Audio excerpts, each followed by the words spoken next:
திருமணிமுத்தாறு திட்டத்திலே சேலம், நாமக்கல், திருச்சி 3 மாவட்டங்களில் இருக்கிற குளங்களை கண்டிப்பாக நிரப்ப முடியும். மொத்த தண்ணீர் பிரச்சனையை அது தீர்க்கக்கூடிய திட்டமாக இருக்கிறது. அது இப்போது கேட்கின்ற திட்டம் அல்ல, ஒரு 50 ஆண்டுகளுக்கு மேலே மக்கள் கோரிக்கை வைத்துக் கொண்டிருக்கிற திட்டம். அது 10,000 கோடி என்று மதிப்பிட்டிருந்தாலும் 10,000 கோடி ஒரே வருடத்திலே செலவிடப்படுவது கிடையாது. அது இன்னும் அந்த செலவுகளை குறைத்து குறைவான செலவிலே அதை செயல்படுத்த முடியும் என்ற நம்பிக்கை எங்களுக்கு இருக்கிறது. அரசை நாங்கள் கேட்டுக்கொள்வதெல்லாம் உடனடியாக அதற்கு ஒரு குழுவை அமைத்து அந்த திட்டத்தை ஆரம்பிப்பதற்கான முயற்சிகளை மேற்கொள்ள வேண்டும் என்பதுதான். மேட்டூரிலே காவிரியிலே உபரியாக திறந்து விடப்படுகிற தண்ணீர், அது திருமணிமுத்தாறு திட்டத்தினுடைய அந்த திட்டத்திலேயே அங்கு தண்ணீர் எடுக்கக்கூடிய இடம் காவிரியிலே உபரி நீர் வருகிற நேரத்திலே தான் தண்ணீர் இதிலே வரும். அந்த உபரி நீரைத்தான் கேட்கின்றோம். உபரி நீர் வருவதை அனுப்பினாலே போதும். வீணாக கடலிலே கலக்கிற அந்த தண்ணீரைத்தான் நமது வறண்ட பகுதிக்கு திருப்ப வேண்டும் என்று கேட்கிறோம். அதுதான் திருமணிமுத்தாறு. அதுல என்ன பிரச்சனை இருக்கு? நல்லா தானே போயிட்டு இருக்கோம். நல்லா தானே போயிட்டு இருக்கோம். நல்லா தானே போயிட்டு இருக்கு.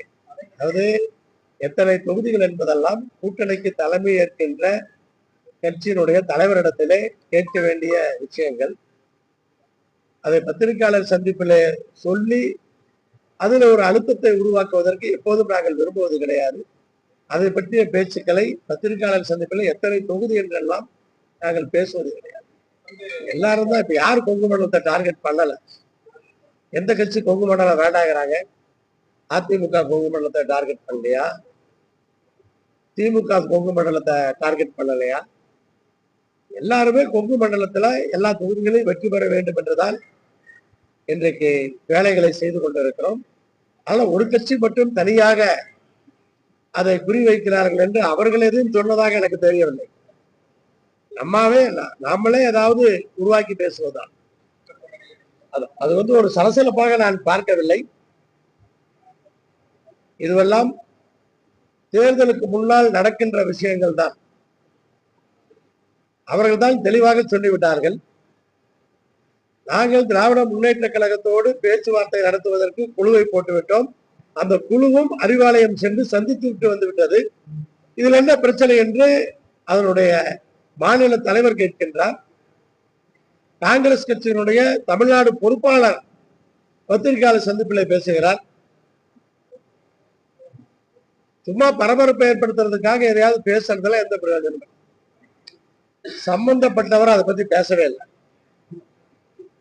சம்பந்தப்பட்டவர் அதை பத்தி பேசினாரா? அந்த படம் யாருக்கு முக்கியமோ அவர் அதை பற்றி ஒரு வார்த்தை கூட ஒன்றிய அரசையோ அல்லது தணிக்கை வாரியத்தையோ குறித்து ஒரு வார்த்தை கூட பேசவில்லை. சம்பந்தப்பட்டவர் என்ன பேசுகிறார் என்று பார்ப்போம். அதை சுற்றி பேசவில்லை என்று